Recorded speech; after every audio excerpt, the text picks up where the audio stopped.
Alright, buckle up, because what you're about to see is not your typical day in court.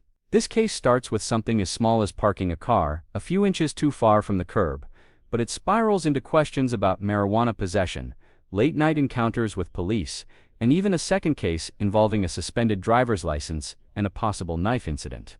The stakes: jail time, thousands in fines, and a judge who's clearly had enough of excuses. Let's dive in, because this one gets messy fast. Embarrassed to be with your mom? Okay. I separate Got it. family and spectators. Okay. Good morning, Mr. Hardy. How you doing? Mr. Hardy, you're charged with possession of marijuana. You're facing up to 6 months in jail and or a $2,000 fine. Shh. We are going to do probable cause. You have the right to remain silent. Anything you say can or will be used against you. You have the right to have an attorney present. If you cannot afford one, one will be appointed to you, sir. Yes, Judge. Okay. On November 22nd, 2024, the officer observed the defendant's vehicle parked more than 18 inches from a curb on a public roadway in the right lane of a two-way road in Harris County, Texas. While the officer ran the motor vehicle, the passenger side door opened, a black female exited, and the female approached the patrol vehicle. The officer made contact with the female and observed a strong odor of marijuana emanating from the female.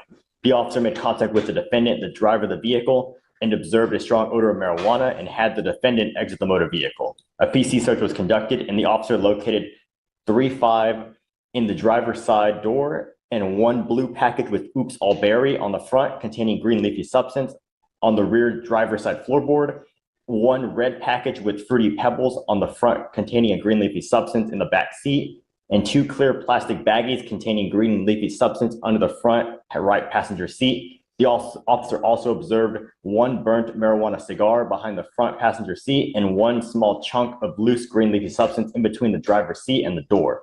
The green leafy substance was identified as marijuana based on training experience, and the weight was 54 grams or 1.9 ounces.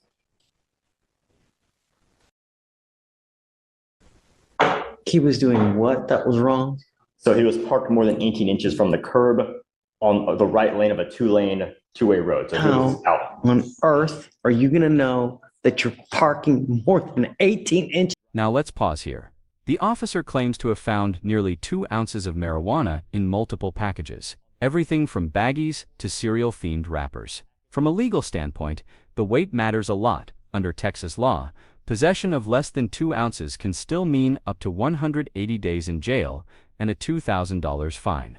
But the real question here is, was this stop even legal to begin with? Because it all started over parking distance. What do you think? Was this officer looking for trouble or just following procedure? What time of day or night was this? Your Honor. Is it parking while black now?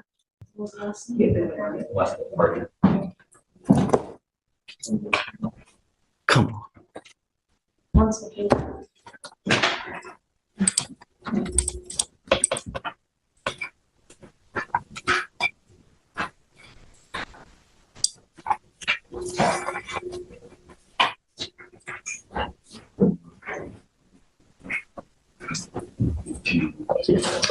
Your Honor, there's no time listed. It just says the officer was on patrol around the 3518 block of Arbor Glen Drive when he observed the vehicle parked more than 18 inches from the curb. And so he goes up to the car because of that? No, Your Honor, a female passenger side exited the passenger side and approached their vehicle, and he observed a marijuana from the because he comes up to them. Right? Stop. Are you losing? The officer wrote as he ran the vehicle, presumably the license plate. Right, he pulls him over.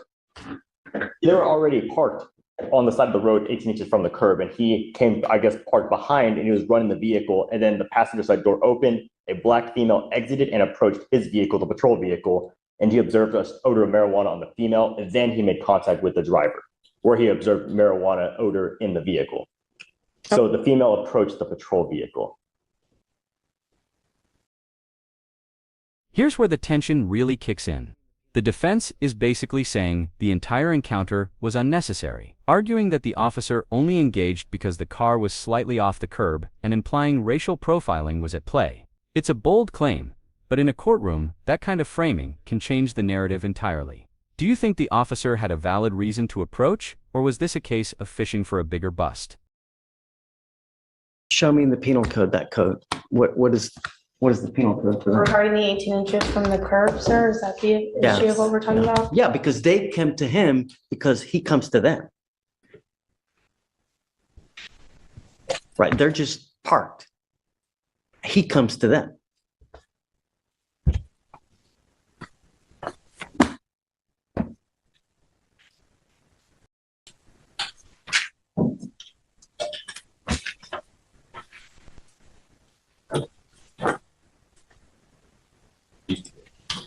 It's got to be a transportation code, not penal code, you know?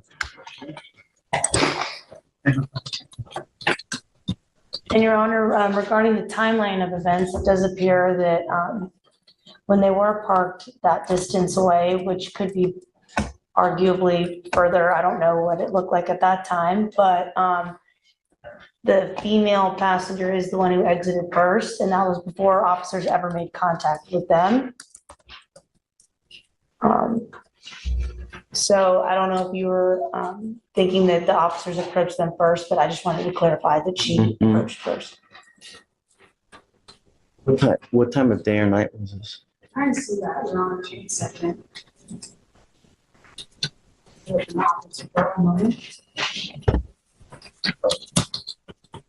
Is it 4 in the morning? And Your Honor, I 4 in the found, morning. 4:30 a.m. And you can delineate at 4 in the morning that parking 18 inches from a curb. and I found the regulation, the statute in the transportation code where it says you have to park within 18 inches. At 4 in the morning, you can tell. Your Honor, the officer was, Yeah, yes. I don't think so. All right, I'm going to find no probable cause. Notice the judge drilling into the details: time of day, order of events, and whether the officer initiated the contact or the passenger approached first. Why? Because probable cause hinges on these small facts. If the officer had no real reason to start the search, all that evidence, the bags, the blunt, the 54 grams, could get tossed out. That's why lawyers fight tooth and nail over details like this. It's not just about what was found, it's about how it was found. Yes, All Judge. Guys, be careful, right? You know, they're always out there. Just be careful. Sir, you're charged with driving while your license is suspended. You're facing up to 6 months in jail and or a $2,000 fine. We are going to do probable cause. You have the right to remain silent. Anything you say can or will be used against you. You have the right to have an attorney present. If you cannot afford one, one will be appointed to you, sir. On December 2nd, 2024, officers were dispatched to a minor accident on Sam Houston Parkway. Upon arrival, the officer met with both parties of the accident as well as a witness. The witness advised that there were minor disturbances on the scene in which a knife was brandished by the defendant who was parked across the street from the accident. The officer identified the defendant and discovered he had a mandatory suspension on his driver's license for a second DWI. And the defendant advised that he had still been driving for work. He had personal business despite having personal knowledge of the suspension. The defendant stated he was driving from San Antonio and was only waiting for his coworker who was involved in the accident. Does he have an open DWI right now? Does not appear so, Your Honor. It appears that the last DWI he had was in 2019 out of Bexar County. Bear. Bear County, yes, Your Honor. Okay. Mr. Patlan, Yes, sir. I want you to understand one thing. I'm going to find that there's, so wait a second. Someone saw him driving or did the officer see him driving? Because I didn't. He admitted that he had been driving for work. And he admitted to having personal knowledge of suspension as well. Did anyone see him driving? No, Your Honor, there's only the Do we state. know even when he was driving? There was an accident. That's what dispatch involved. And then Okay, so, all right, okay, so, there was an accident and then officers arrived and then they made contact with the defendant. got it. So all this was in response to an accident that he was allegedly involved in. Yes. Got it. All right. So I am going to find probable cause, Mr. Patlan. And no, don't. You have the right to remain silent, exercise. I've got about a bunch of DAs here. Anything you say, they're going to use it against you. But let me make something abundantly clear to you. I'm going to have you sign with me today an affidavit. This is a promise that you're making to me that you're not going to drive. I don't care. Now we're in the second half of this courtroom drama, and things escalate quickly. This defendant isn't just facing marijuana charges, he's also accused of driving on a suspended license after multiple DWIs. The judge's frustration is crystal clear. And here's the kicker. Nobody actually saw him driving. He admitted he had been, but the officers only found him parked near the accident scene. Should an admission alone hold up in court without physical proof, that's a tough call. And it's exactly why these hearings get so complicated. What is going on in your life? When we mean no driving, We mean no driving. I don't care if there's a burning building and you have to save 50 kids. Do not drive. If you do, I can have a contempt hearing facing up to 6 months in jail and a $500 fine every time you drive. Do you understand? I don't care what your excuse is. You cannot justify at all any reason. If you want to drive, go get a license, get liability insurance, and then we can talk. But until that point, I will even do this. This is the number to the DPS Driver's License Division. If you call them, they can tell you exactly what you need to do to get your license back. Classes now, sir. There may be, an SR 22, you may have to do all these other things. What you need to do is call them and they can advise you, but don't drive. Do you understand?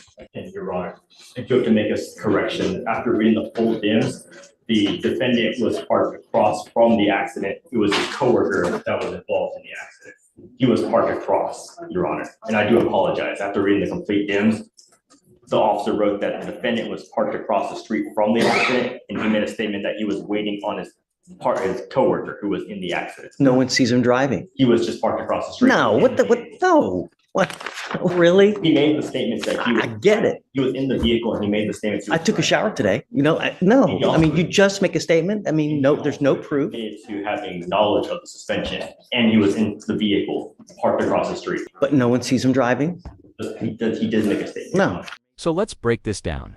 2 separate cases, 1 defendant. First, a marijuana possession charge sparked by something as trivial as parking distance, and second, a suspended license situation made worse by his own admission. The judge dismissed the first case for lack of probable cause, but came down hard on the second, laying out strict conditions and threatening contempt of court if the defendant drives again. These moments remind us how razor-thin the line is between freedom and jail time.